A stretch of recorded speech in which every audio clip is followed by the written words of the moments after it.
Ya pemirsa, selamat datang di Prime Market Highlight. Dan Pras, bagaimana nih? Kita sudah menuju long weekend ya, Jumat, Sabtu, Minggu. Ada plan kemana? Ya, plan sih seperti biasa, kita mungkin berkumpul bersama keluarga. Tapi yang menarik tadi ada informasi juga yang disampaikan bahwa menjelang long weekend ini ternyata ada kabar baru bahwa Indonesia semakin fokus nih untuk mengembangkan lagi energi baru terbarukan begitu. Wow, ini menarik. Menarik sekali. Semoga kedepannya Indonesia bisa lebih go green ya. Go green itu yang paling utama. Dan ya pemirsa, Anda juga bisa menyaksikan live kami streaming di idxchannel.com. Saya Vina Munawar. Ya, dan saya Prasetyo Wibowo. Inilah Prime Market Highlights.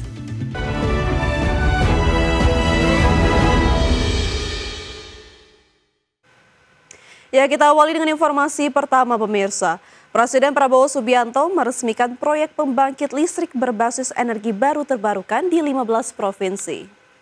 Ya, peresmian pengoperasian dan pembangunan energi baru terbarukan di 15 provinsi dan peningkatan minyak 30.000 barel blok cepu di PLTP Ijen, Kabupaten Bondowoso, Jawa Timur dilakukan oleh Presiden Prabowo secara telekonferensi dengan dihadiri sejumlah pemerintah daerah dan para stakeholder. Ya, total proyek EBT yang diresmikan Presiden tercatat mencapai 379,7 megawatt yang tersebar di 15 provinsi.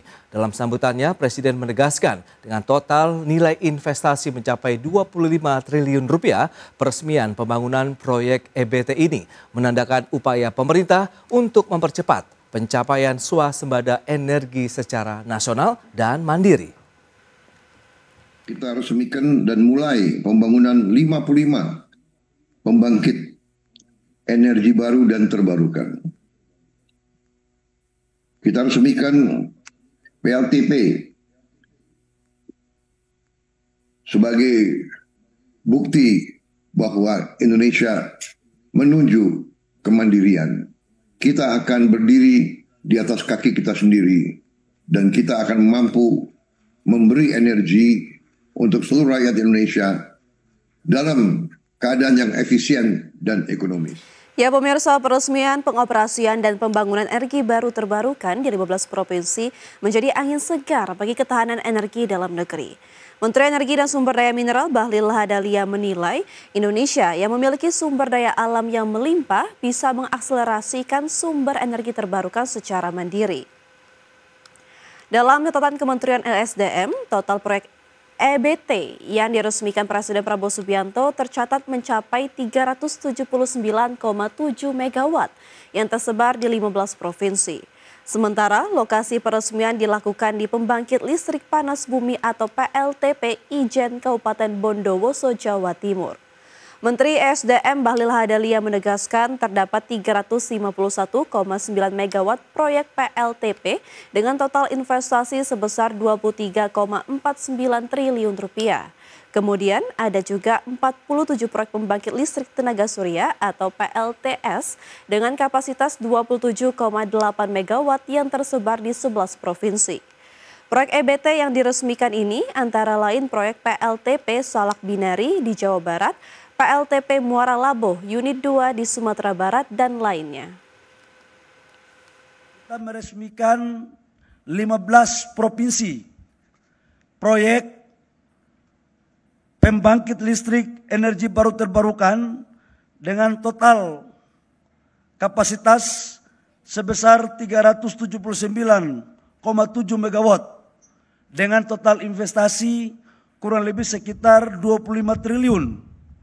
Dan yang diresmikan sekarang adalah sebesar 120 megawatt dan di lokasi sekarang sebesar 34,9 megawatt. Ya, kita beralih ke informasi berikutnya. Menteri Koordinator Bidang Infrastruktur dan Pembangunan Kewilayahan Agus Harimurti Yudhoyono mewakili Indonesia di Forum Urbanisasi BRICS keempat yang digelar di Istana Itamaraty, Kementerian Luar Negeri Brazil.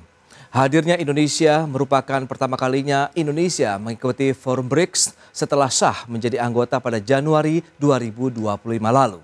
Menko Bidang Infrastruktur dan Pembangunan Kewilayahan AHY berbicara soal perumahan hingga pembangunan kota yang tangguh, di mana dalam Forum BRICS Indonesia menegaskan bahwa perumahan kunci ketahanan kota, inklusi sosial, dan pertumbuhan yang berkeadilan. Menurut AHY, Membangun infrastruktur berkelanjutan tidak cukup begitu saja. Pembangunan juga harus membuka kesempatan bagi masyarakat, terutama melalui investasi strategis di sektor perumahan. Untuk itu, Indonesia mendorong adanya kolaborasi antar negara anggota BRICS untuk saling berbagi inovasi dan keunggulan dalam mengelola urbanisasi. Indonesia sendiri tengah menyusun peta jalan perumahan tangguh nasional. We must confront a hard truth. Those most vulnerable to climate risk are often the least able to access formal housing finance. Without targeted support, they remain excluded and exposed. To help close this gap, Indonesia is developing a housing resilience fund. This platform will blend national, provincial, and private resources.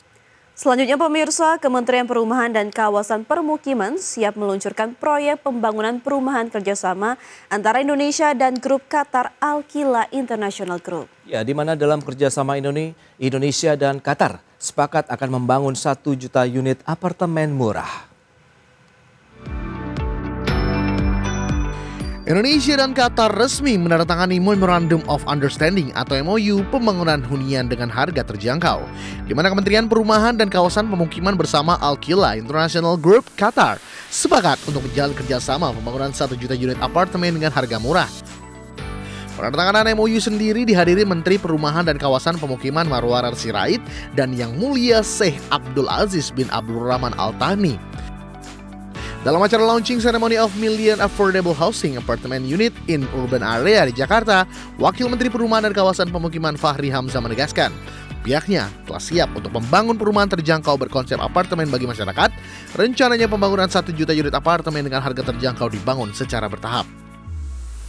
Untuk mega proyek 1 juta apartemen murah ini, dalam tahap pertama pihak Qatar menyiapkan investasi sekitar 2,5 miliar dolar Amerika atau setara dengan 40 triliun rupiah. Sementara untuk pengembang dalam proyek ini adalah konsorsium Ritz Judson Land dan PT China Communication Construction Indonesia. Dari Jakarta, IDX Channel.